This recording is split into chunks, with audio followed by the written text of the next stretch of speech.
मेरा नाम पुष्पेंद्र चौधरी है और मैं आपको करंट अफेयर्स और इकोनॉमिक्स पढ़ाने आया हूँ।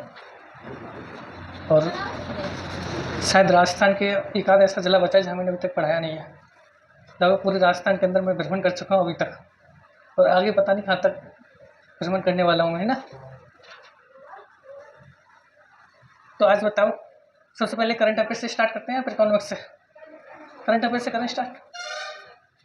अच्छा, हमारा मुख्य, चलो यार, आपके दर से क्षेत्रीय प्रश्न पूछ रहा हूँ मैं। हमारा मुख्यमंत्री कौन है? पक्का पता है सबको? चलो अच्छी बात है।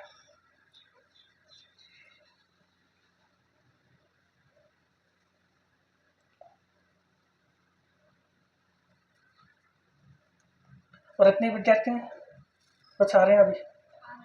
अच्छा, चलो।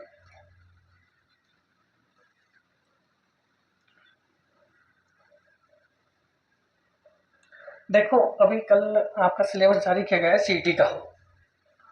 उसके अंदर एक टॉपिक दिया है 12th लेवल के अंदर, उसमें दे रखा है मनरेगा, और साथ में दे रखा है विकसित भारत गारंटी रोजगार अधिनियम। शायद आपने देखा होगा, या नहीं देखा तो आज आप देख लेना। तो आज हम सबसे पहले उसी से स्टार्ट करते हैं, और करंट अफेयर्स का ये मनरेगा की अपन बात करते हैं। नाम आपने सुना पहले कभी? सुना है? इसका नया नाम बदल दिया गया है, और इसका नया नाम क्या कर दिया है? बीवीजी राम जी, ये इसका नया नाम। और ये नाम चेंज कब किया गया है पता है आपको? 18 दिसंबर 2025 को नाम परिवर्तन कब हुआ है? 18 दिसंबर 2025 को। अब कुछ विद्यार्थियों को पहले से इस चीज का पता है कि इसका नाम चेंज हो गया है, पता है ना। तो चलो, ये शॉर्ट नाम है इसका, बीवीजी राम जी। इसका इंग्लिश नाम क्या हो सकता है? हाँ, बी से क्या बना है? विकसित। और बी से क्या बना है? भारत। और जी से क्या बना है? गारंटी।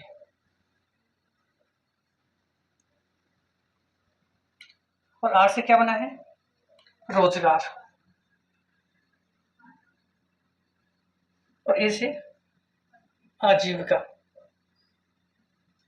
और एम से क्या बना है? मिशन। और जी से क्या बना है? ग्रामीण। ये आपने केवल इसका शॉर्ट नाम पढ़ा है, जबकि इसका फुल नाम क्या है? विकसित भारत गारंटी फॉर रोजगार एंड आजीविका मिशन। किस क्षेत्र के लिए चला गया है? अब ये टेलीकॉम एसआई का पेपर लगा था 10 नवंबर 2025 में। उसमें पूछा गया था कि बीवीजी राम जी किस क्षेत्र के लिए चला गया है। जैसा कि नाम से स्पष्ट हो रहा है, किसके लिए चला गया? ग्रामीण क्षेत्र के लिए। अब इसका हिंदी नाम बता दो। मैंने इंग्लिश नाम आपको लिख दिया है। ऊपर वाला जो नाम है मनरेगा, इसको मैं रेज कर रहा हूँ वापस। इसका हिंदी नाम क्या हो जाएगा? पहले दो शब्द तो एज इट इज रहेंगे इसके, विकसित भारत।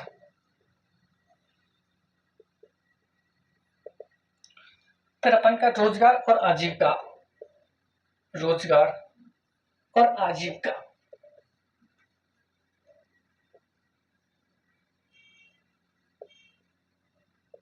Mission guarantee. और किस क्षेत्र के लिए है ये? ग्रामीण के लिए। देखो, जिसका नाम ही इतना बड़ा है, विकसित भारत गारंटी फॉर रोजगार एंड आजीविका मिशन, ग्रामीण क्षेत्र के लिए। अब आप शॉर्ट नाम बोलोगे, पूरा नाम बोलोगे? शॉर्ट नाम बोलोगे। और आपसे किसी ने पूछ लिया बीवीजी राम जी, तो इसका नया नाम चेंज कब हुआ है? 18 दिसंबर 2026 को। इससे पहले भारत के अंदर क्या चलता था? मनरेगा। मनरेगा एक्ट, जिसको हम नरेगा एक्ट के नाम से जानते हैं, नरेगा एक्ट का पारित किया गया था। नरेगा दिवस या मनरेगा दिवस कब मनाते हैं? 2 फरवरी 2006 में मनरेगा दिवस मनाया जाता है। लेकिन नरेगा एक्ट क्या है, 2005 में इसको बना के रख दिया था, लेकिन लागू कब से किया गया? 2 फरवरी 2006 से। अभी एसएससी के अंदर प्रश्न आया था कि नरेगा दिवस कब मनाते हैं? कब मनाते हैं नरेगा दिवस? 2 फरवरी को मनाते हैं सीधा।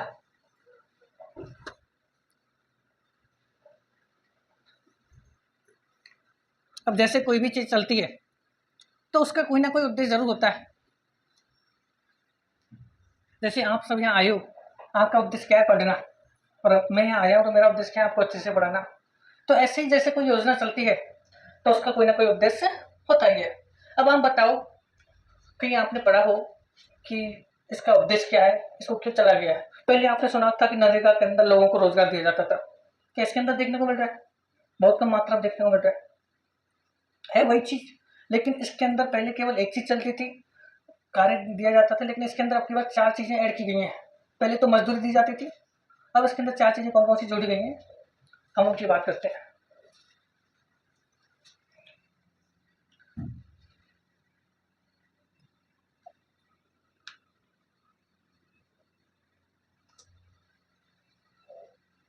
उद्देश्य की अपन बात करते हैं। पहला इसका उद्देश्य है जल संरक्षण। जल संरचना कौन कौन सी हो सकती है? हमारे डी जिले के अंदर कौन सी जल संरचना है? कोई बावड़ी कुआ है अपन के पास में? नहर? कुछ ऐसा है? कुछ नहीं है। डीग की जल में लिए उनका भी अपन कोई अवसंरचना, जैसे कोई टूट वूट हुई हो या उसमें कोई नई तकनीकी जोड़नी हो तो उसमें जल संरचना। दूसरा, ग्रामीण अवसंरचना। ग्रामीण अवसंरचना के अंदर अपन किस चीज की बात करते हैं? जैसे किसी भी गांव के अंदर सड़क कैसी है, वहाँ का शिक्षा का स्तर, मतलब सरकारी विद्यालयों की, निजी विद्यालयों की संख्या कितनी है, स्वास्थ्य सुविधा कैसी है। आजकल आप देखते हो कि हर पंचायत के अंदर एक प्राथमिक स्वास्थ्य केंद्र खोला गया है, पीएससी या सीएससी जिसको हम बोलते हैं। तो ग्रामीण अवसंरचना, जल संरचना तथा जलवायु अनुकूल परियोजनाओं। जलवायु अनुकूल परियोजनाओं। अब जैसे अपन देखते हैं जलवायु से क्या परिवर्तन हो रहा है। अब देखो भी ज्यादातर बारिश का मौसम तो हालांकि शुरू हो गया है, लेकिन आपने देखा कि दिसंबर या जनवरी में बहुत ज्यादा बारिश पड़ रही है, जबकि गर्मियों में बिल्कुल बारिश नहीं पड़ती है। ऐसी स्थिति हो जाती है। मौसम का कोई परिवर्तन कब बदल जाए उसका कोई पता नहीं चलता, कब आंधी आ जाए। तो जलवायु अनुकूल परियोजना, उनका क्या है, अपन को क्या करना है? निर्माण करना है। तो पहला उद्देश्य क्या हो गया? जल संरचनाओं का निर्माण। दूसरा, ग्रामीण अवसंरचनाओं का निर्माण। तीसरा, जलवायु अनुकूल परियोजनाओं का निर्माण करना। और साथ ही जो मेन इसका उद्देश्य है वो है रोजगार संवर्धन करना। रोजगार संवर्धन करना मतलब रोजगार पैदा करना। अब आरएस का जो पेपर लगा था, ये भी सॉरी, संस्कृत शिक्षा विभाग का जो फर्स्ट पेपर लगता है ना, सेकंड ग्रेड का, उसके अंदर उद्देश्य पूछे गए हैं और प्रश्न ये पूछा गया था कि निम्न में से बीवीजी राम जी का कौन सा उद्देश्य नहीं है। इसके अंदर 3 कथन तो दे रखे थे, चौथा कथन इसके अंदर और दे दिया था। तो 3 कथन तो ये दे रखे थे, ग्रामीण अवसंरचना है, जलवायु अनुकूल परियोजनाओं का विकास करना है, रोजगार संवर्धन करना है। एक ऐसा दे दिया। चौथा ये दे दिया कि मान लो कृषि को बढ़ावा देना है, जब बेरोजगारी को कम करना है। तो बीवीजी राम जी का शुभारंभ कब हुआ है? 18 दिसंबर 2025 को। बीवीजी राम जी का पूरा नाम क्या है? विकसित भारत गारंटी फॉर रोजगार एंड आजीविका मिशन ग्रामीण। हाँ, इसका उद्देश्य क्या हो गया है? जल संरक्षण, ग्रामीण अवसंरचना, जलवायु अनुकूल परियोजनाओं का निर्माण करना तथा रोजगार संवर्धन करना। इन सारे चीजों को लेकर विकसित भारत 2047 की जो हमारी परिकल्पना है मोदी जी की, उसको संरेखित करना है। मोदी जी का सपना है कि हम आजादी के 100 वर्ष तक हमें हमारा जो भारत है उसको एक विकसित राष्ट्र के रूप में देखें। तो आपको क्या लगता है, भारत विकसित बन पाएगा? नहीं बन पाएगा। तो ये 4 चीजें हो गई। एक बालिका ने मना किया है कि नहीं बन पाएगा, है ना। तो ये बात जहां तक सही है इनकी। तो अब इसका मूल उद्देश्य क्या हो गया? रोजगार संवर्धन करना था, साथ ही विकसित भारत। विकसित भारत, आपने ये लाइन कॉमन देखी होगी, ऐसा चिन्ह किताबों के अंदर या कहीं। विकसित भारत @ 2047 की परिकल्पना को संरेखित करना। परिकल्पना को संरेखित करना।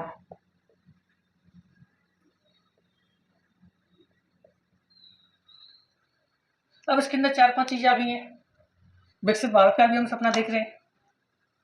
नीति आयोग का गठन कब हुआ है हमारे भारत के अंदर? नीति आयोग, हाँ 2015। तो इनका जो सारा का सारा क्रियान्वयन है, जो संचालन है, किसके निर्देशन में होता है? नीति आयोग के निर्देशन में होता है। क्या नीति आयोग संवैधानिक संस्था है? क्या इसको किसी भी संवैधानिक प्रारूप के अंतर्गत लाया गया नीति आयोग को? हाँ, योजना आयोग के स्थान पर इसको लाया गया है, उसका नाम चेंज किया गया है। तो अब आपसे फिर वही प्रश्न, क्या योजना आयोग वास्तव में संवैधानिक संस्था है या किसी कानून के माध्यम से उसकी स्थापना की गई थी? नहीं, ना तो नीति आयोग संवैधानिक है, ना ही किसी विधि के माध्यम से उसको स्थापित किया गया है। नीति आयोग क्या है? थिंक टैंक है, एक विचार बिंदु का केंद्र है, जो हमारे जो मंत्रिमंडल है, केंद्रीय मंत्रिमंडल और उसके जो सदस्य हैं, उनको क्या देता है? सलाह देता है। क्या नीति आयोग के पास वित्तीय शक्ति देने का अधिकार है? मतलब वो उसके कहने से कोई जैसे आपको बजट मिल जाए, ऐसा है? नीति आयोग की सबसे बड़ी कमी क्या है? उसके पास वित्तीय प्रावधान का कोई शक्ति नहीं है, मतलब उसके कहने से कोई भी संस्थान वित्तीय सहायता नहीं दे सकता। तब इसका उद्देश्य हो गया जल संरक्षण, ग्रामीण अवसंरचना, जलवायु अनुकूल परियोजनाओं का निर्माण करना तथा रोजगार संवर्धन करना, साथ ही विकसित भारत 2047 की परिकल्पना को संरेखित करना है। ये इसका इतना बड़ा उद्देश्य है। अब मनरेगा और बीवीजी राम जी, इन दोनों में क्या भिन्नता है, हम इसकी बात कर लेते हैं। मनरेगा के अंतर्गत पहला बिंदु में बात कर रहा हूँ, मनरेगा के अंतर्गत रोजगार कितने दिनों का दिया जाता था? 100 दिन का, लेकिन राजस्थान के अंदर 125 दिन का। और कब से दिया जाता था? 2023 से। 2023 से 125 दिन का रोजगार दिया जाता था। केवल राजस्थान में था वो प्रावधान, 25 दिन अतिरिक्त। लेकिन अभी जो नया अधिनियम आया है, इसके अंदर सारे भारत के अंदर कितना दिन का रोजगार कर दिया गया? 125 दिन का रोजगार दिया जाएगा। पहला परिवर्तन, पहला अंतर क्या है? मनरेगा के अंतर्गत 100 दिन के रोजगार का प्रावधान था, जबकि बीवीजी राम जी के अंदर कितने दिन का रोजगार का प्रावधान है? 125 दिन का रोजगार का प्रावधान है। दूसरा, अब अपन बात करते हैं जो वित्तीय भार होता है, जहां से पैसा मिलता है, उसमें पहले जो सारा का सारा अंशदान या सारा का सारा जो हिस्सेदार था, वो कौन थी? केंद्र सरकार। मतलब 90% पैसा है वो केंद्र सरकार से खर्च होता था, 10% जो पैसा है वो कहां से खर्च होता था? राज्य सरकार से। लेकिन अभी नया अधिनियम आया है बीवीजी राम जी, इसके अंदर उनमें संशोधन किया गया है। उनमें कहा गया है, पहला संशोधन ये किया गया है कि अगर कोई केंद्र शासित प्रदेश है या हिमालय क्षेत्र वाला राज्य, जो हिमालय के आसपास वाले जो है, उन राज्यों को इसमें शामिल किया गया है। साथ ही केंद्र शासित प्रदेश, इनके लिए जो हिस्सेदारी है उसमें केंद्र की 90% रहेगी, जबकि राज्य कितनी रहेगी? 10%। जबकि अन्य राज्य हैं, मतलब जो मैंने आपको नाम लिए हैं, हिमालय क्षेत्र वाले राज्य और केंद्र शासित प्रदेश, इनके अतिरिक्त जो भारत में राज्य हैं, उनमें ये अनुपात कितना रहेगा? 60:40 का। मतलब 60% हिस्सेदार कौन रहेगा? केंद्र सरकार रहेगी, और 40% में कौन रहेगा? राज्य सरकार रहेगी। ये इसके अंदर प्रावधान चेंज किया गया है। अब मैं वापस आपको रिपीट कर रहा हूँ, वित्तीय भार की हम बात कर रहे हैं, आर्थिक बोझ की। तो आर्थिक बोझ के अंदर सबसे पहला मैंने आपको बताया था पूर्वोत्तर राज्य, हिमालय राज्यों की हम बात करते हैं। तीसरा, केंद्र शासित प्रदेशों में केंद्र व राज्य की हिस्सेदारी कितनी है? 90:10।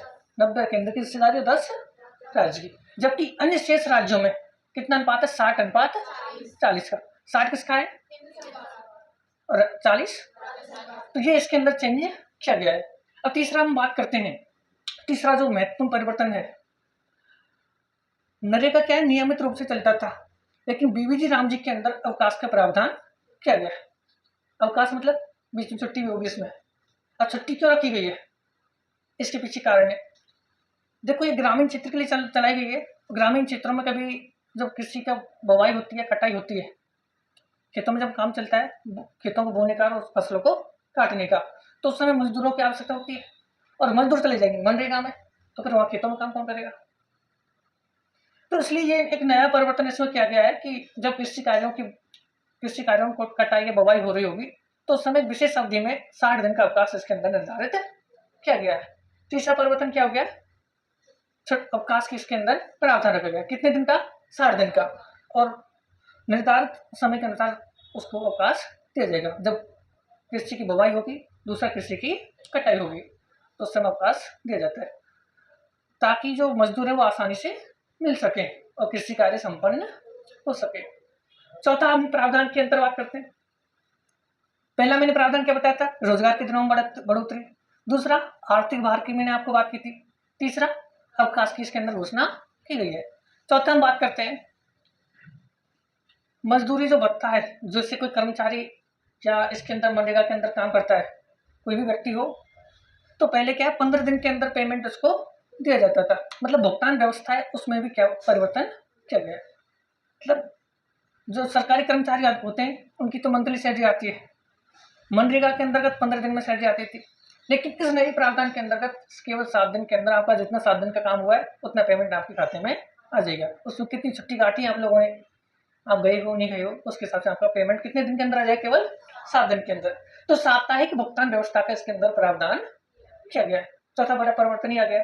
पांचवा अपन अंतर की बात करते हैं, ग्रामीण अवसंरचनाओं का विकास। ग्रामीण अवसंरचनाओं के अंदर सड़क कैसी है, उसके अंदर शिक्षा की जो व्यवस्था है वो कैसी है, वहां पर स्वास्थ्य सुविधाओं की कैसी उपलब्धता है, साथ ही वहां पर इंटरनेट कनेक्टिविटी कैसी है। इन 4-5 चीजों का उसके अंदर क्या है, विकास किया जाएगा। शिक्षा हो गया, स्वास्थ्य हो गया, परिवहन के लिए सड़क हो गई, और साथ ही नई चीज क्या हो गई है, इंटरनेट कनेक्टिविटी। क्या आप लोगों को ऐसा लगता है कि आज हमारा जो मोबाइल फोन है वो बिना इंटरनेट के रह सकता है? क्या हम लोग बिना फोन के रह सकते हैं? नहीं रह सकते। चलो मैं इस टॉपिक से थोड़ा हटके जा रहा हूँ। हम जब कहीं जाते हैं सब्जी लेने, या हम मान लो पानी पूरी खाने जाते हैं, खाते हो ना आप गोलगप्पे, खाते हो सब लोग? तो जब हमारे पास, हमें पता है कि हमारे जिम में पैसे नहीं है, फिर भी हम क्या चल देते हैं फोन लेके, और वो एक छोटा सा स्कैनर या QR कोड बना के रखता है। आजकल भारत के अंदर एक सब्जी वाला, एक पानी पूरी वाला भी क्या चला रहा है, QR कोड चला रहा है, स्कैन करो पेमेंट डालो। ये किसके संकेत है, विकसित भारत के। मतलब देखो कितना भारत आगे चला गया है, और आप लोग बोल रहे कि भारत विकसित नहीं बनेगा। अरे बन रहा है, नहीं बन रहा है। आप घर बैठे शॉपिंग कर रहे हो, फ्लिपकार्ट से ऑर्डर कर दिया, आ गया। ई कॉमर्स को बढ़ावा मिल गया, मीशो पे आपने कपड़े चेंज कर लिए, 7-8 दिन पहने वापस चेंज कर दिया। करते हो नहीं करते हो? आजकल अब मेरा लाइव रिकॉर्डिंग चल रहा है, डिजिटल शिक्षा का प्रचार हो रहा है, हो रहा है नहीं हो रहा है? ये सारी चीजें हैं। तो हमने अंतर की बात की थी। पहला अंतर क्या बताया था, रोजगार के दिनों में बढ़ोतरी हो गई। दूसरा, आर्थिक जो भार है उसकी मैंने आपको बताई है, पूर्वोत्तर हिमालय केंद्र शासित प्रदेशों में 60-90 अनुपात 10 का है, अन्य राज्यों में कितना है, 60 अनुपात 40 का। तीसरा, इसके अंदर मैंने क्या आपको बताया है, अवकाश की घोषणा इसके अंदर की गई है, 60 दिनों का अवकाश साल भर के अंदर दिया जाएगा। चौथा बड़ा अंतर अपने क्या बताया, भुगतान व्यवस्था, केवल 7 दिनों के अंदर क्या है, भुगतान व्यवस्था की जाएगी। पांचवा अंतर, पांचवा परिवर्तन, इंटरनेट, शिक्षा, स्वास्थ्य, परिवहन ग्रामीण क्षेत्रों के अंदर इसको विकसित किया जाएगा। लेकिन पहली बार इंटरनेट को ग्रामीण अवसंरचना के विकास के लिए जोड़ा गया है। तो यहाँ तक समझ में आ गया। ये आपके में जो नया सिलेबस दिया ना कल, उसके अंदर अलग से पॉइंट लिखा गया है। तो यहाँ तक आपने जो मैंने समझा, आपने थोड़ा बहुत समझने की कोशिश की होगी। तो एक काम करते हैं, यहाँ तक इसको लिख लेते हैं।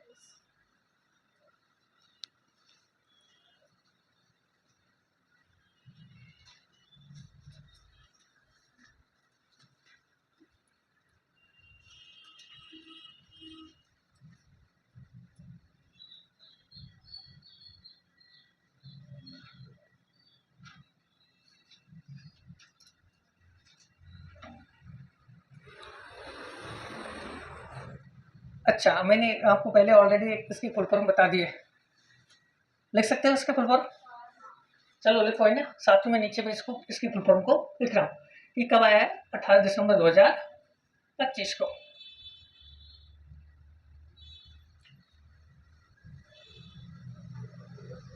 विकसित भारत गारंटी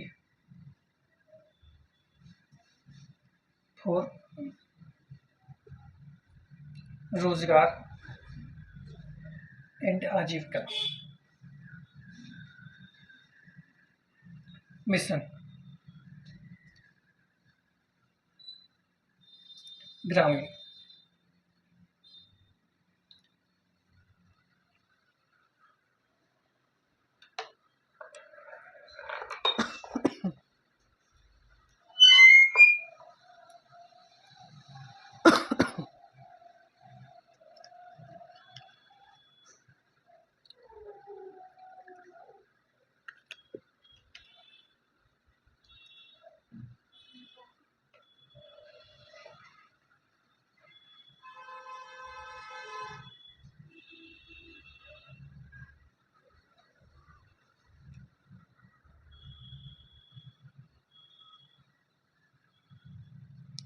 हाँ जी,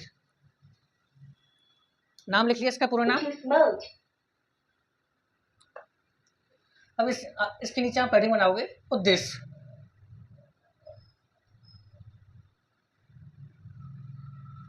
उद्देश्य क्या है? जल संरचना, ग्रामीण अवसंरचना, जल संरचना, ग्रामीण अवसंरचना। तीसरा, जलवायु अनुकूल परियोजनाओं का निर्माण करना,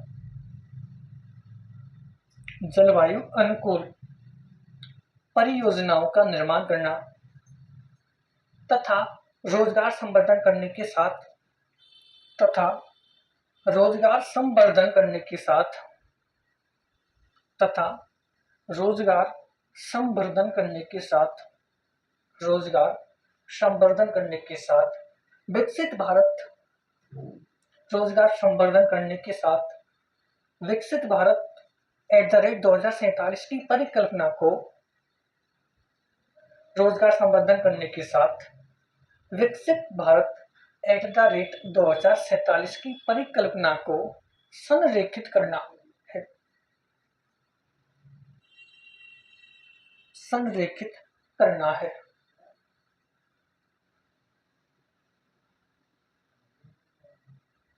संरेखित करना है।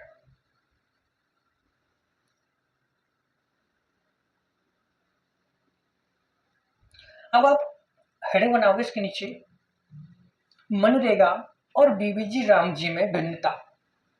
मनरेगा और बीबीजी रामजी में अंतर या भिन्नता। मनरेगा और बीबीजी रामजी में अंतर या भिन्नता, यह हम लोगों की हेडिंग है।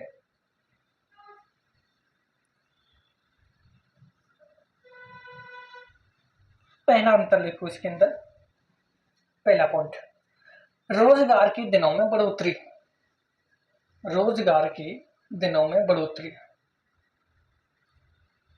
रोजगार के दिनों में बढ़ोतरी। रोजगार के दिनों में बढ़ोतरी। इसमें डैश लगा के आपको लिखना है, मनरेगा के अंतर्गत मनरेगा के अंतर्गत मनरेगा के अंतर्गत लोगों को मनरेगा के अंतर्गत लोगों को 100 दिन का रोजगार दिया जाता था, जबकि 100 दिन का रोजगार दिया जाता था, जबकि नए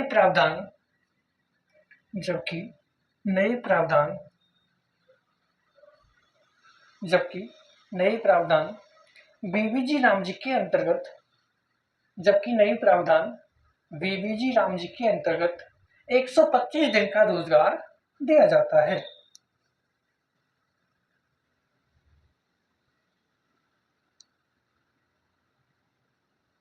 एक 125 दिन का रोजगार दिया जाता है।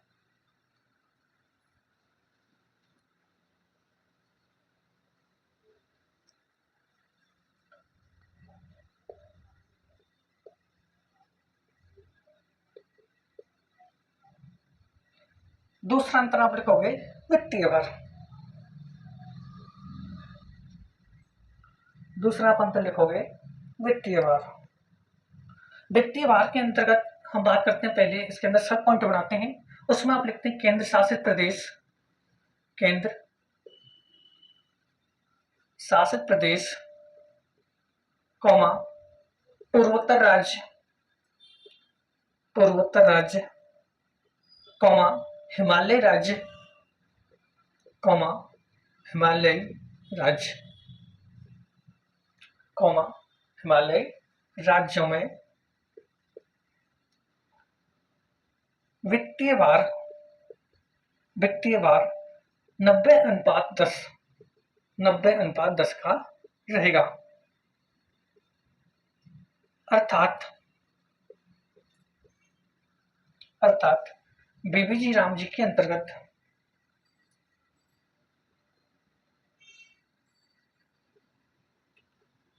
खर्च का 90% हिस्सा केंद्र सरकार द्वारा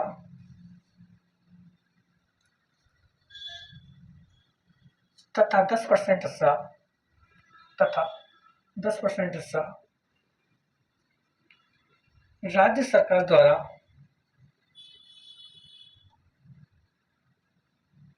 वहन किया जाएगा। वहन का मतलब खर्च किया जाएगा।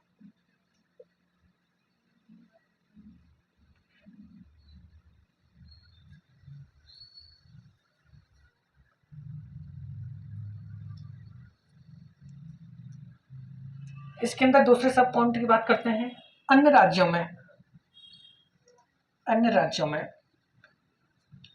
यह है अनुपात 60:40। केंद्र राज्य, अन्य राज्यों में यह अनुपात 60:40 का रहेगा।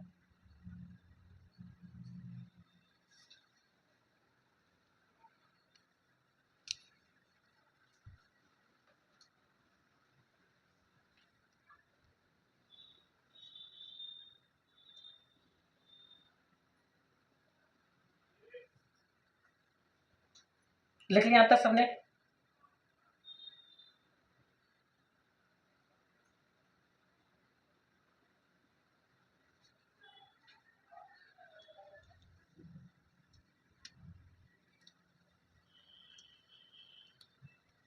तीसरा मैंने आपको अंदर क्या बताया था? अवकाश का प्रावधान।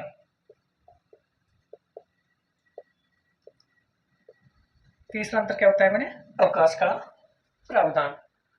मतलब इसमें भी क्या है, बीच में छुट्टी हुआ करेगी। और किसके लिए? कृषि कार्यों के लिए। कृषि कार्यों के लिए। हाँ, एक बात बताओ पहले आप सब लोग, भाषा समझ में आ रही है प्रॉपर? कोई दिक्कत तो नहीं है? और जो मैं लिख रहा हूँ हिंदी, ये समझ में आ रही है प्रॉपर? ठीक है। जब तो कृषि कार्यों के लिए 60 दिन का अवकाश। कृषि कार्यों के लिए 60 दिन का अवकाश।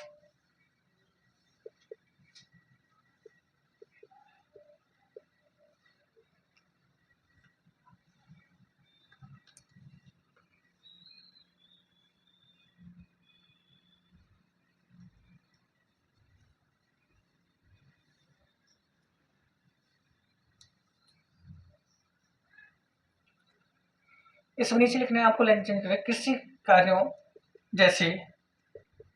कृषि कार्यों जैसे बुवाई व कटाई के निर्धारित समय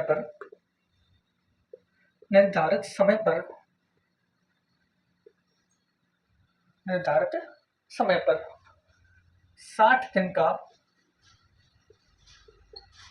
अवकाश सुनिश्चित किया गया है। ताकि कृषि कार्यों के लिए मजदूर आसानी से उपलब्ध हो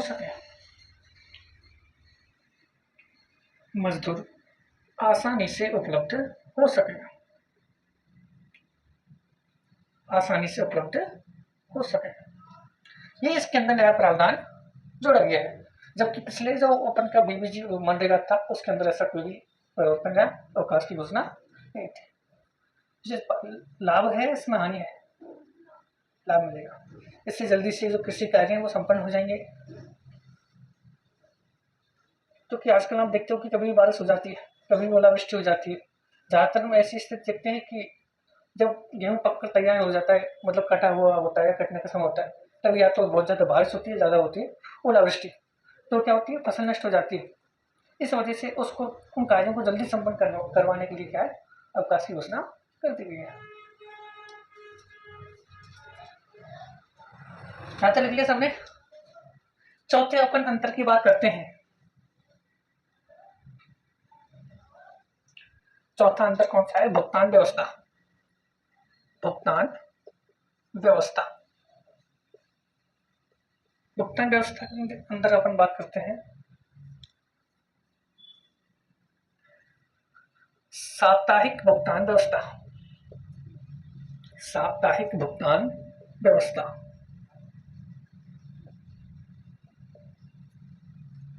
ये नीचे से इरेज कर दो, पीछे लिख लिया हमने।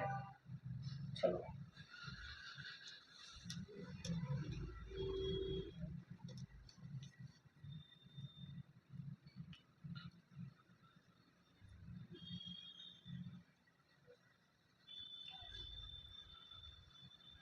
नरेगा में भुगतान व्यवस्था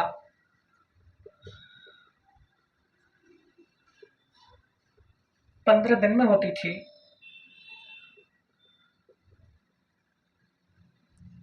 जबकि इसमें साप्ताहिक, साप्ताहिक मतलब 7 दिन होगी। अब इसके अंदर हम एक चीज अलग से बात करते हैं, नोट।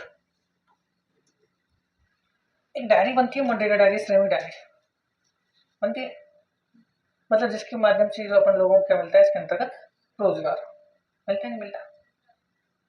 तो मान लो ऐसी स्थिति बन जाए कि आपने वो काम पूरा हो गया, आपका कागज आपके बन गए, फिर भी आप लोगों को क्या है, रोजगार नहीं मिलता है। तो उसके लिए क्या प्रावधान किया गया है? उसके लिए कुछ ना कुछ प्रावधान तो किया जाना चाहिए ना। तो उसके लिए ये प्रावधान किया गया है कि अगर आपको रोजगार नहीं मिल पाता है हमारी योजनाओं के चलते, तो हम क्या है, आपको बेरोजगारी भत्ते का प्रावधान करते हैं। बेरोजगारी भत्ता मतलब आप बेरोजगार हो, आपने हमारी योजना के लिए अप्लाई कर दिया है, लेकिन फिर भी हम हमारी जो योजना है आपको रोजगार देने में सफल नहीं है, तो कमी किसकी है? सरकार की। तो इसलिए इस वजह से इसके अंदर बेरोजगारी भत्ते का प्रावधान किया गया है और कहा गया है कि हम आप लोगों को जो कार्य दिवस, जो आपको यहाँ मजदूरी मिलती है, उसका 1/3 हिस्सा हम आपको किसमें देंगे? बेरोजगारी भत्ते के रूप में आपको घर बैठे देंगे।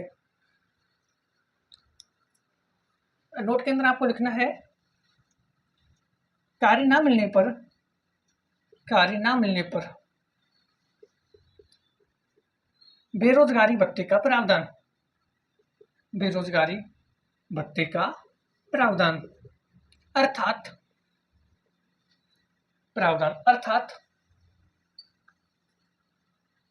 कुल मजदूरी का 1/3 हिस्सा, कुल मजदूरी का 1/3 हिस्सा दे होगा।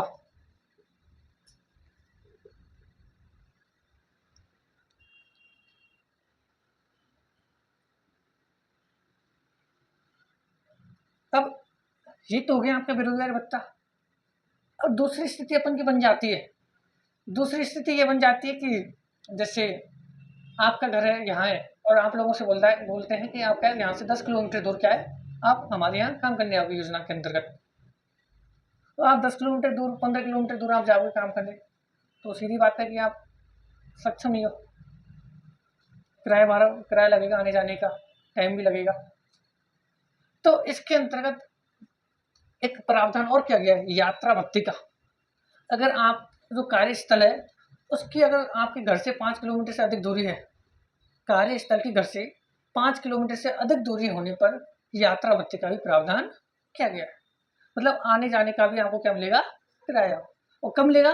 जब आपके घर और जो जहाँ आपको कार्य मिला है उसकी दूरी 5 किलोमीटर से अधिक होगी। तो इसके अंदर क्या है? यात्रा भत्ते का प्रावधान किया गया है। तो हम इसके अंदर दूसरा पॉइंट आप देख सकते हो, भले नोट के अंदर ही, कार्यस्थल की दूरी, कार्यस्थल की दूरी घर से 5 किलोमीटर अधिक होने पर, अधिक होने पर यात्रा भत्ते का प्रावधान किया गया है। यात्रा भत्ते का प्रावधान किया गया है। यात्रा भत्ते का प्रावधान किया गया है।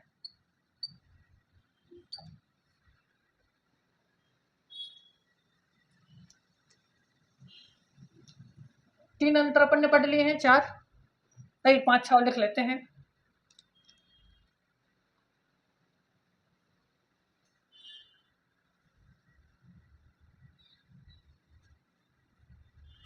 पांचवा अंतर है ग्रामीण अवसंरचना। ग्रामीण तो सीधा मैं लिख रहा हूँ ग्रामीण विकास को बढ़ावा, विकास को बढ़ावा।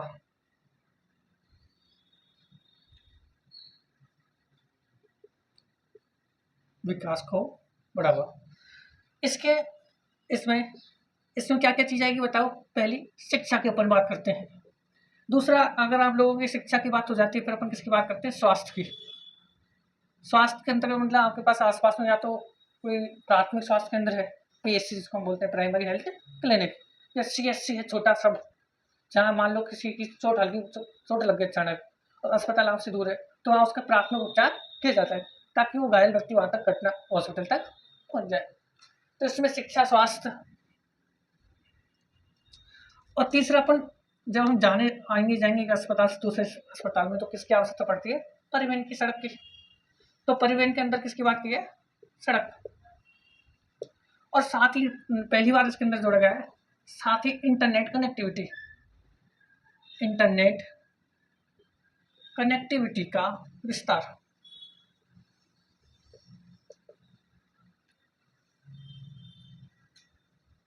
करना।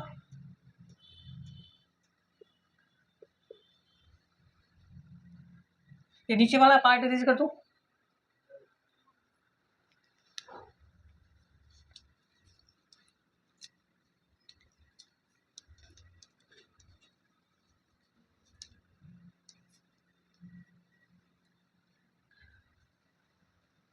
अब इसके अंदर आपको फिर नोट लिखना है, और नोट में आपको केवल ये लिखना है कि कार्यस्थल पर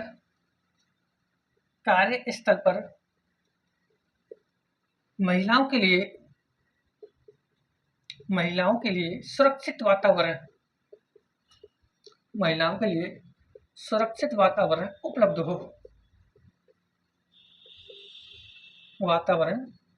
उपलब्ध हो,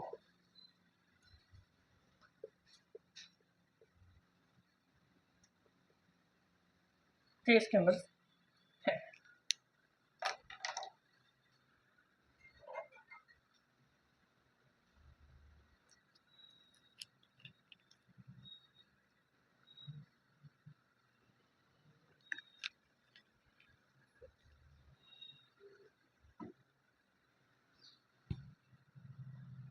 हाँ जी, तो ये अपन का जो नया टॉपिक, जो नया प्रावधान था, ये अपन का हो जाता है कंप्लीट।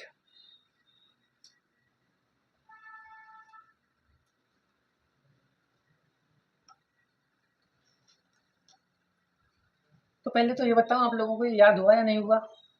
हुआ? पक्का हो गया? हो गया याद पीछे? नहीं हुआ? हाँ, तो एक बार फिर पढ़ो उसको। जल्दी देखो क्या पढ़ाया था। मैंने आपको पढ़ा था बीबीजी राम जी, विकसित भारत गारंटी पर रोजगार एंड आजीविका मिशन। किस क्षेत्र के लिए? ग्रामीण के लिए। कब लाया गया? 18 दिसंबर 2025 को। इसका पूरा नाम क्या है? विकसित भारत, और इसका क्या नाम हो जाएगा? रोजगार और आजीविका मिशन के लिए गारंटी ग्रामीण क्षेत्र। इसका उद्देश्य क्या हो गया? पहला उद्देश्य जल संरक्षण करना, दूसरा ग्रामीण अवसंरचना, तीसरा जलवायु अनुकूल परियोजना का निर्माण करना, चौथा रोजगार संवर्धन करना, साथ ही विकसित भारत 2047 की परिकल्पना को संरेखित करना इसका उद्देश्य है। इसके बाद हमने हेडिंग डाली थी मनरेगा और बीबीजी राम जी के मध्य अंतर। पहला अंतर क्या था? रोजगार के दिनों में बढ़ोतरी, वहां 100 दिन का मिलता था, 125 दिन का हो गया। दूसरा अंतर क्या है? वित्तीय भारता, केंद्र राज्य का हिस्सेदारी, उसको क्या है? परिवर्तन किया गया था। केंद्र शासित प्रदेश, हिमालय प्रदेश और पूर्वोत्तर राज्यों में ये हिस्सेदारी कितना है? 60:40 का, सॉरी 90:10 का। जबकि अन्य राज्यों में कितना है? 60:40 का। तीसरा जो इसके अंदर मध्य अंतर था वो क्या है? अवकाश की घोषणा की गई है। क्यों की गई है? कृषि कार्यों को संपन्न करवाने के लिए। तो कितने दिन का अवकाश रहेगा? 60 दिन का। चौथा बड़ा अंतर क्या है फिर अगला? भुगतान व्यवस्था के अंदर कौन सी प्रणाली लाएगी? साप्ताहिक भुगतान व्यवस्था। इसके अंदर आपको कार्य नहीं मिलता है तो कितना आपको कार्य दिवस का? 1 हिस्सा आपको दिया जाएगा बेरोजगारी भत्ते के रूप में। अगर आपका घर और कार्यस्थल की जो मध्य दूरी है वो 5 किलोमीटर से अधिक पाई जाती है, या तो कार्य कितना है? यात्रा भत्ते का उसके अंदर प्रावधान किया गया। अगला पॉइंट अपन का था ग्रामीण अवसंरचना। इसमें शिक्षा, स्वास्थ्य, परिवहन और इंटरनेट कनेक्टिविटी का विस्तार इसके अंदर क्या आ जाएगा, इसके अंदर कार्यस्थल में महिलाओं के लिए सुरक्षित वातावरण उपलब्ध होना चाहिए। ये सारी चीजें हैं इसके अंदर। तो ये अपन का हो जाता है टॉपिक पूरा। ये अलग से आपके में एक इसका पिक से आपके में प्रश्न आने वाला है बीबीजी राम जी का, ये आपको ध्यान रखना है। एक छोटा सा आप भले ये बना सकते हो, इसके अंदर जो कार्य का निर्धारण कार्य कहाँ होंगे, वो कार्य का निर्धारण कौन करेगा?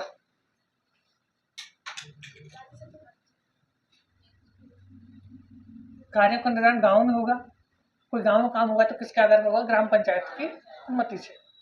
तो कार्य का निर्धारण कौन करेगा? ग्राम पंचायत। ये आपको ध्यान रखना है इसके अंतर्गत। ये ऑलरेडी आ चुका है, उसमें भी आया था कि मनरेगा के अंतर्गत कार्यों का निर्धारण कौन करता है? ग्राम पंचायत। ग्राम पंचायत स्तर पर उसके कार्यों का निर्धारण होता है। ये वाली आप लिख लो, कार्यों का निर्धारण, कार्यों का निर्धारण कौन करेगा? ग्राम पंचायत या ग्राम सभा। अगर ग्राम पंचायत नहीं है तो कौन करेगी? ग्राम सभा।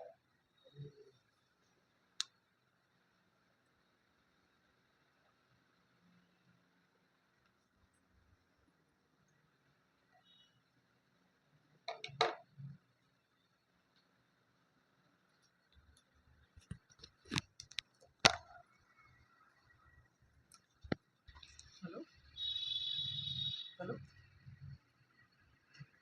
हेलो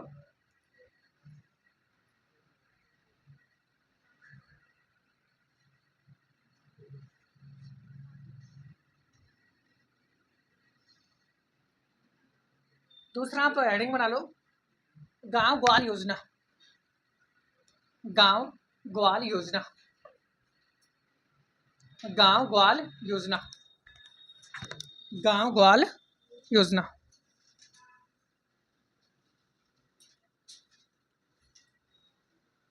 गांव ग्वाल योजना। तो शुभारंभ, इसका शुभारंभ लिखो।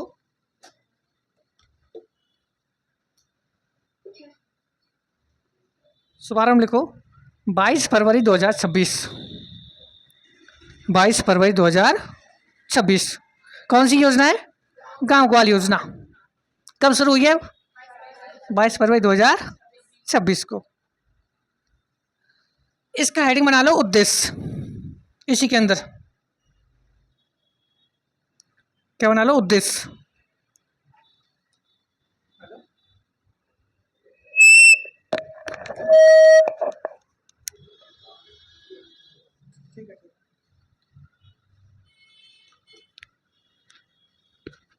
अब देखो पहले अपन हम तो क्या है ब्रज के अपन का लगता एरिया है ब्रज वाला।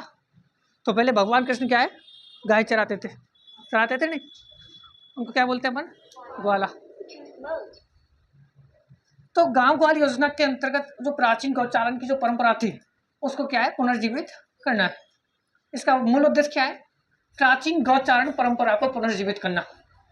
मतलब पहले लोग गाय चराते थे जंगलों में, शाम को वो जो गाय है वनस्पति खा के आती थी और मतलब एक अच्छा पौष्टिक दूध अपन को मिलता था।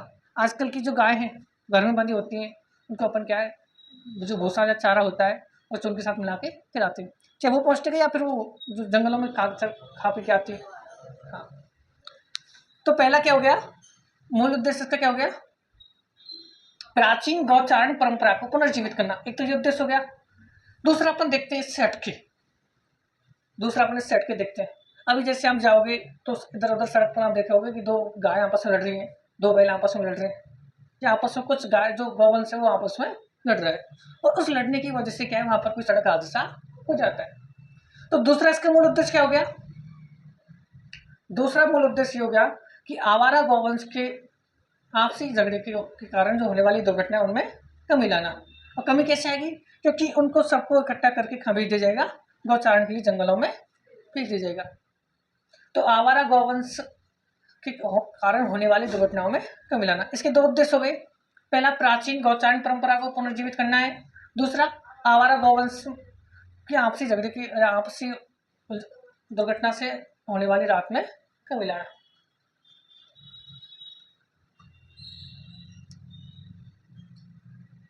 आपने कभी गए उधर जंगलों में घूमने गए? आपके इधर का जो क्षेत्र है ब्रज वाला, उसमें गोवर्धन पर्वत है या नहीं है? आपकी डीग का क्या चीज़ फेमस है? जल महल? नहीं, यहाँ का एक फब्बारा मेला लगता है, वो अगस्त जुलाई अगस्त में लगता है शायद, 10 अक्टूबर को। चलो आएंगे इसमें कोई। तो हम बात कर रहे थे किसकी? गांव ग्वाल योजना। गांव ग्वाल योजना, और ये कब शुरू हुई है? 22 फरवरी 2026 को है। हाँ, अभी हो गया। इसका उद्देश्य क्या है? इसके दो उद्देश्य हैं। पहला, प्राचीन गौचारण परंपरा, प्राचीन गौचारण परंपरा को जीवित करना। आजकल आप देखते हो कि जो पहले गौचारण परंपरा वो आज खत्म हो गई है, बिल्कुल खत्म है। देखते हो ग्वाले जंगल से गाय चरा कर नहीं देखते, बहुत कम मात्रा में, केवल गांव के अंदर वो गाय के साथ भैंसों को भी ले जाते हैं, तो चीज अलग हो जाती है। तो प्राचीन गौचारण परंपरा को जीवित करना। दूसरा इसका उद्देश्य क्या हो जाएगा? आवारा गौवंश, आवारा गौवंश के कारण होने वाली सड़क दुर्घटनाओं में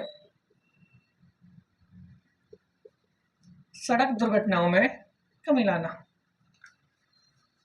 सड़क दुर्घटनाओं में कमी लाना।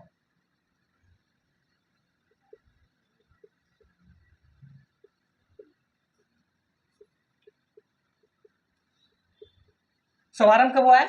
22 फरवरी को। उद्देश्य क्या हो गया? प्राचीन गौचारण परंपरा को पुनर्जीवित करना है।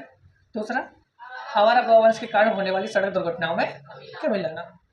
इसका शुभारंभकर्ता कौन है? शुभारंभकर्ता बताओ। मैं आपसे एक व्यक्ति का नाम पूछ रहा हूँ, ये बताओ कि पंचायती राज मंत्री कौन है हमारा?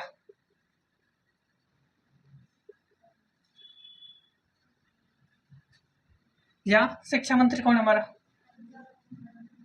कौन है? मदन दिलावर। शुभारंभकर्ता कौन हो गया इसका? पंचायत राज मंत्री, शिक्षा मंत्री मदन दिलावर। और खास शुभारंभ कहां से हुआ है?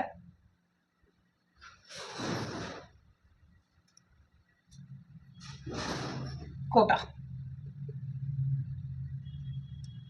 चेचट तहसील, कोटा के अंदर है ना।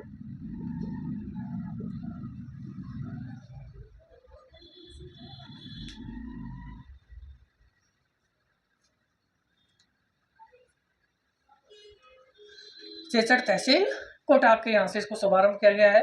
और किसने किया है? शिक्षा मंत्री ने। और साथ में एक और उनको अतिरिक्त पदभार दिया गया, कौन सा? पंचायती राज मंत्री।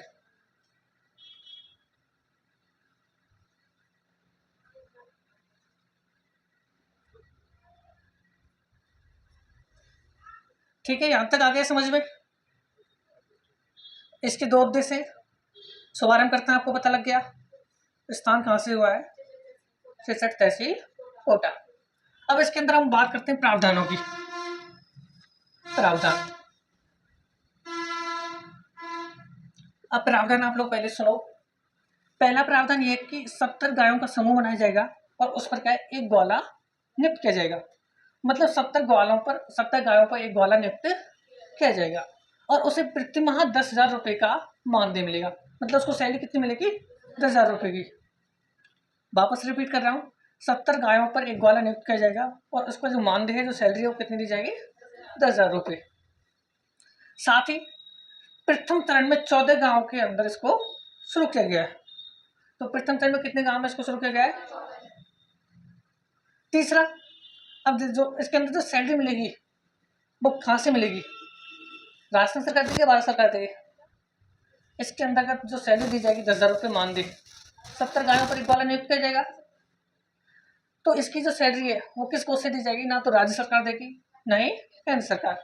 जो दानदाता या भामाशाह है उनके सहयोग से उनको मानदेय दिया जाएगा। तो हम बात करते हैं वापस प्रावधानों की।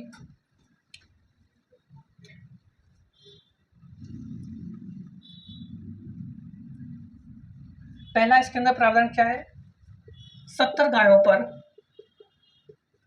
70 गायों पर एक ग्वाला नियुक्त किया जाएगा, नियुक्त किया जाएगा। दूसरा, प्रथम चरण में 14 गांवों में इसको शुरू किया गया है, 14 गांवों में इसका शुभारंभ किया। अब आपको यह जरूर ध्यान रखना है कि आपसे ज्यादातर प्रश्न पूछता है कि गांव ग्वाल योजना के अंतर्गत प्रथम चरण में कितने गांवों में शुरू किया जाएगा गांव ग्वाल योजना को। तो कितने गांव है, 14 गांव। एक प्रश्न लगातार पूछा जा रहा है, और वो प्रश्न है कि बर्तन बैंक नाम सुना है कभी? जिसके एक ऐसा बैंक होता है जहां से आपको बर्तन मिलते हैं। चलो बताएंगे। आप कोई सामूहिक प्रोग्राम करते हो, बड़ा प्रोग्राम करते हो, तो उसके लिए क्या है, आपको बर्तन उपलब्ध करवाए जाते हैं, ताकि आपके जो अतिथि आते हैं उनको उन पात्रों में क्या है, भोजन आप करवा सको। इससे फायदा क्या होगा, जो आप प्लास्टिक के या फिर जो आप ऐसी वस्तुओं के जो आप लेके आते हो, पत्तल दोनों पत्तल लेके आते हैं ना, उससे प्रदूषण कम होगा। इस वजह से उसको चलाया गया है। ग्वालों को 10,000 रुपये प्रति माह का मानदेय दिया जाएगा। मानदेय का मतलब वेतन। और ये बिल्कुल नई योजना है, ध्यान रखना है। 100% इससे रिपीट करेगा क्वेश्चन को। आर्थिक भार दानदाता या भामाशाह के सहयोग से।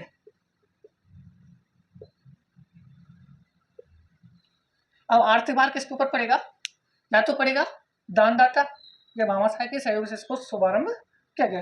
मतलब राजस्थान सरकार इसके अंदर एक भी रुपया इन्वेस्ट नहीं करेगी, सारा का सारा पैसा कौन इन्वेस्ट करेगा, दानदाताओं की तरफ से आएगा।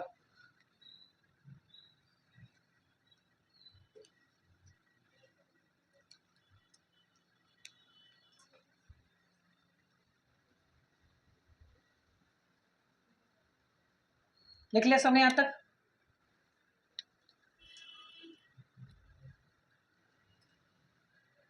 अब आप थोड़ी सी देर नोटबुक बंद कर दो जिन्होंने लिख लिया है, जिन्होंने उल्टा करके रख दो उसको, मतलब भले बंद मत करो, उल्टा करके उसको रख दो।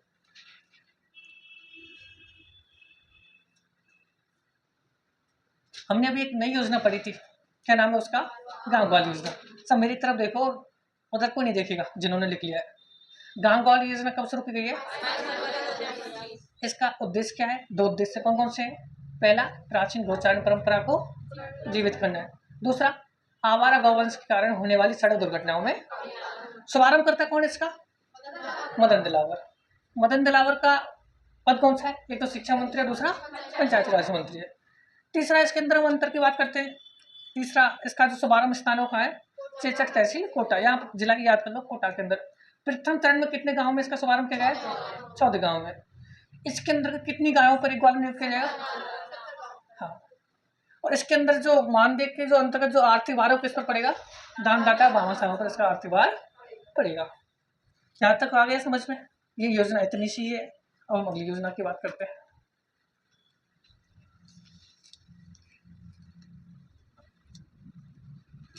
अरे आपने पीछे लग लिया।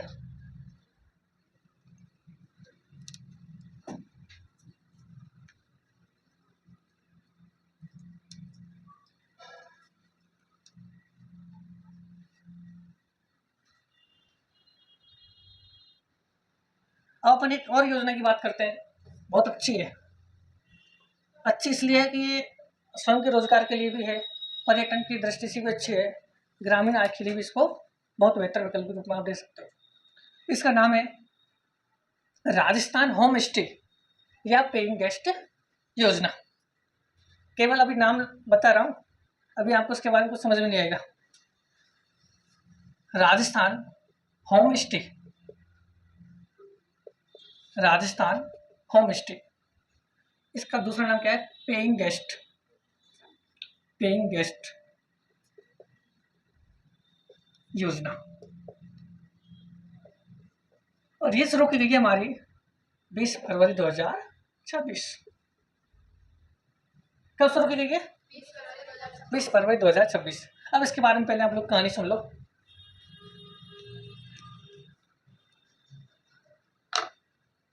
देखो, मैं आप बहुत दूर से आपके यहाँ आया हूँ, और मान लो मैं पढ़ाने के उद्देश्य से नहीं आया, मैं क्या है, घूमने के उद्देश्य से आपके पास आया हूँ।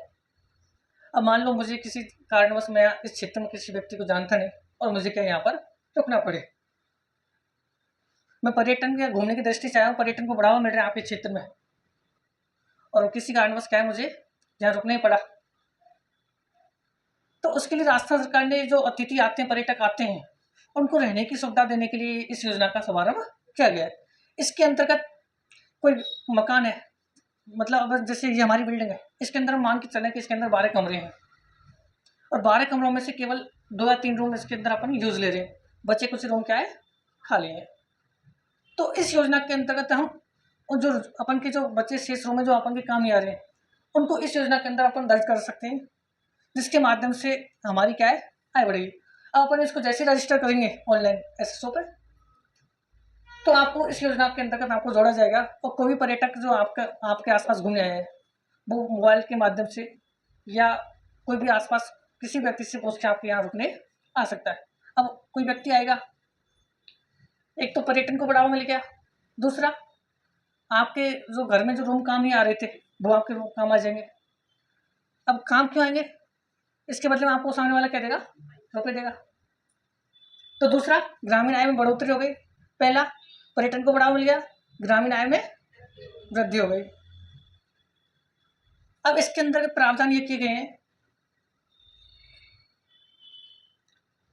इसके अंदर कोई भी व्यक्ति है जिसको इस योजना का लाभ लेना है, उससे ये बोला गया कि या तो आपका खुद का मकान हो, अगर आपका खुद का मकान नहीं है तो आप रजिस्टर्ड लीज मतलब 3 साल के किराएनामे के आधार पर आप इस योजना का लाभ ले सकते हो।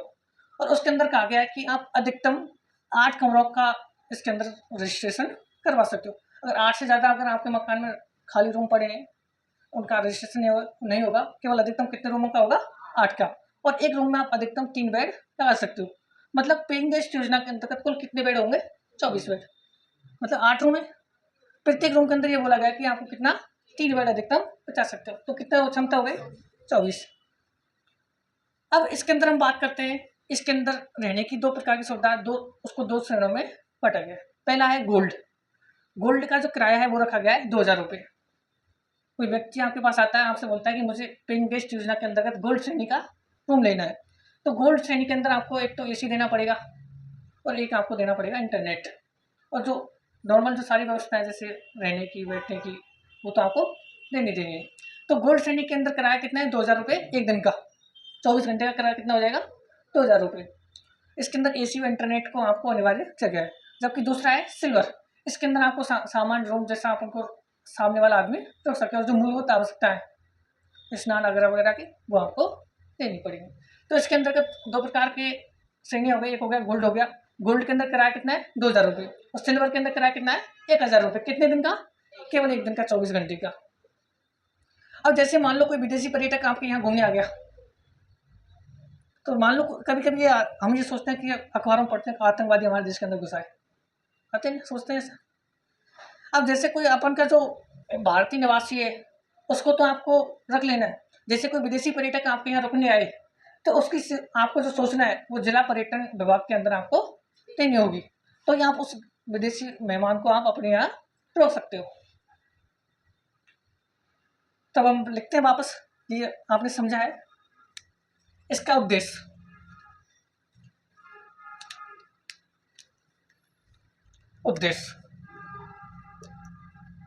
इसका उद्देश्य क्या हो गया, पहला, पर्यटन को बढ़ावा देना। पर्यटन को बढ़ावा देना, पर्यटन को बढ़ावा मिलेगा। दूसरा, ग्रामीण आय, ग्रामीण आय में वृद्धि होगी। अब जब ग्रामीण आय में वृद्धि होगी तो एक नया और जुड़ जाता है, स्वरोजगार उत्पन्न होगा, स्वयं के रोजगार को बढ़ावा मिलेगा, बढ़ावा मिलेगा, स्वयं का रोजगार खुल जाएगा ना योजना के अंतर्गत। तो तीन इसके मूल उद्देश्य हो गए, पर्यटन को बढ़ावा मिल गया, ग्रामीण आय में वृद्धि हो गई, स्वरोजगार को बढ़ावा मिल गया।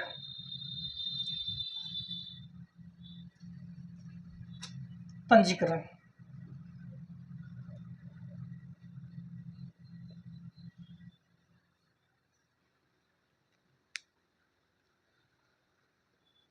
अब अपन बात करते हैं पंजीकरण की। तो पंजीकरण के अंतर्गत दो चीजें हैं, एक है स्थायी पंजीकरण और दूसरा है अस्थायी पंजीकरण।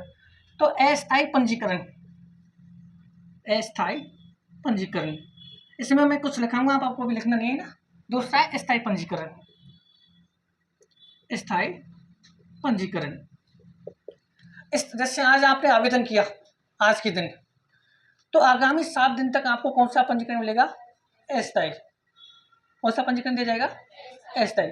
इसके बाद आपको जैसे ही 7 दिन होते हैं तो कौन सा पंजीकरण मिल जाएगा? 2 माह के भीतर स्थायी पंजीकरण। और ये पंजीकरण की अवधि कितनी साल हो सकती है? अधिकतम 3 वर्ष। 3 वर्ष के लिए आपको स्थायी पंजीकरण में, लेकिन कब होगा? तो जिला पर्यटन विभाग से आपको कर्मचारी अधिकारी आएगा और आपकी जो कमराओं की जो कैसी स्थिति है, टूट या कैसी स्थिति, उसको देखेगा। इसके बाद आपको स्थायी पंजीकरण दिया जाएगा। मतलब कभी कभी होता है कि जर्जर स्थिति होती है, मकान की छत गिर जाती है, या फिर आपकी जो मूलभूत आवश्यकता है जैसे वो सारी चीज़ सुविधाएं होती नहीं है, तो इस वजह से क्या है, जिला पर्यटन विभाग से अधिकारी आएगा, उसकी पुष्टि पर आपको क्या मिलेगा? स्थायी पंजीकरण आपको दिया जाएगा। तो आप इसके अंदर लिखोगे अस्थायी पंजीकरण के अंदर 7 दिन के भीतर, 7 दिन के भीतर जारी होता है।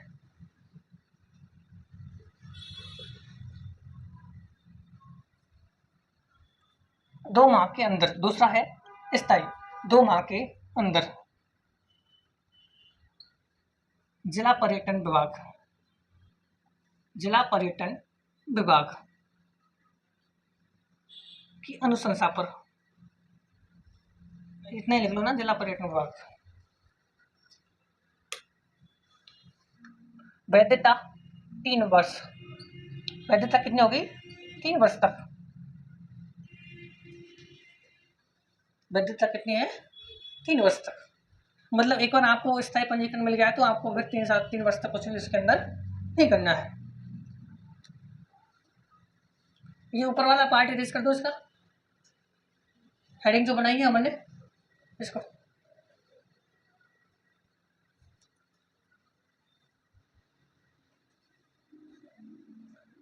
इसके अंदर हम बात करते हैं श्रेणियां, रूम की श्रेणियां। कितनी श्रेणियां मैंने आपको बताई थी अभी? 2। पहला था गोल्ड और दूसरा क्या था अपन का? सिल्वर।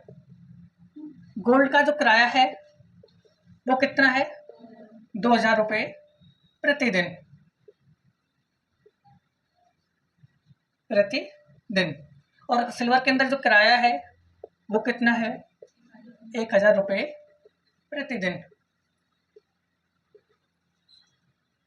इसमें इंटरनेट व एसी, इंटरनेट व एसी जरूर अनिवार्य है। मतलब एसी रूम और नॉन एसी रूम का इसके अंदर सिस्टम है।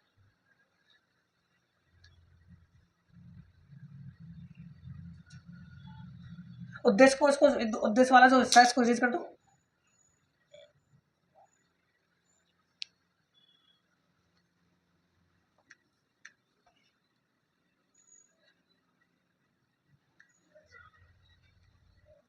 अब बात करते हैं क्षमता की। आवास क्षमता, आवास क्षमता। न्यूनतम 1 कमरा, 1 कमरा व अधिकतम 8 कमरा। अधिकतम 8 कमरा। एक कमरे में अधिकतम 3 बेड हो सकते हैं। एक कमरे में अधिकतम 3 बेड हो सकते हैं।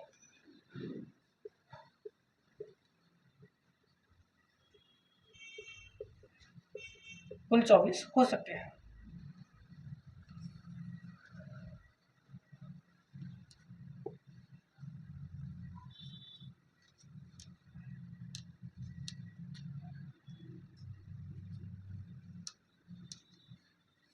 अब इसके लिए शर्त क्या रखी गई है?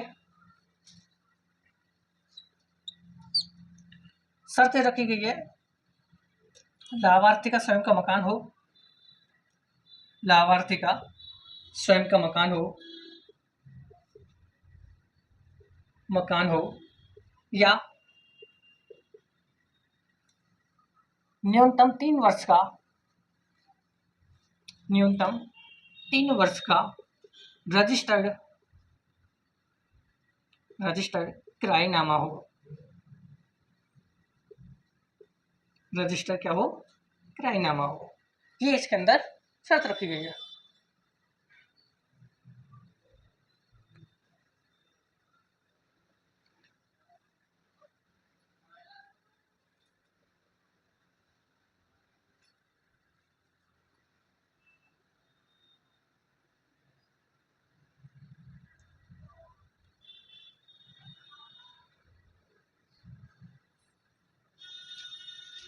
देखिए यहाँ तक, लाभार्थी का स्वयं का मकान हो या फिर न्यूनतम 3 वर्ष का रजिस्टर्ड किराएनामा। अब एक छोटी सी चीज और रह गई है, वो है अतिथि पंजिका। जब हम किसी होटल में जाते हैं तो सबसे पहले अपन लिखते हैं कि मैं वहाँ से आया हूँ, ये मेरा पता है, ये मेरा नाम है। तो उसको अपन क्या बोलते हैं? अतिथि पंजिका। जो गेस्ट आते हैं उनका क्या होता है? रिकॉर्ड होता है कि आपके यहाँ कौन रुकने आया है।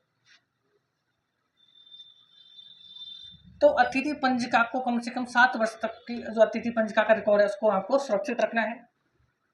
और जो विदेशी पर्यटक आए उसकी अनुमति आपको कहाँ से लेनी है? जिला पर्यटन विभाग से। जिला पर्यटन विभाग।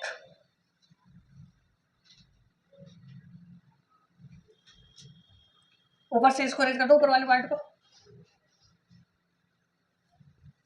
अब आपका थोड़ा सा ब्रेक दिया जाएगा, बस इसको लिख लेते हैं अपन।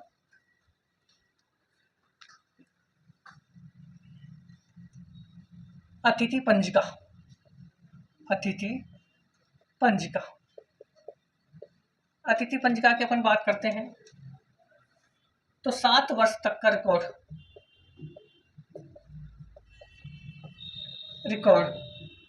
सुरक्षित रखना होगा। सुरक्षित रखना होगा। तथा विदेशी पर्यटक तथा विदेशी पर्यटक तथा विदेशी पर्यटक की जानकारी जिला पर्यटन विभाग को देनी होगी।